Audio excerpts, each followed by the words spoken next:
اعوذ باللہ من الشیطان الرجیم بسم اللہ الرحمن الرحیم السلام علیکم ورحمۃ اللہ وبرکاتہ۔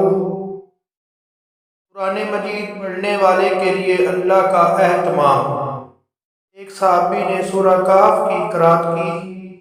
گھر میں اس وقت ایک جانور بھی بندھا ہوا تھا، اسی وجہ سے وہ بھڑکنے لگا۔ اس شخص نے نظر اٹھا کر دیکھا تو جانور کے اوپر دھند یا بادل کی ایک ٹکڑی چھائی ہوئی تھی۔ اس نے یہ واقعہ نبی کریم صلی اللہ علیہ وآلہ وسلم کو بتایا۔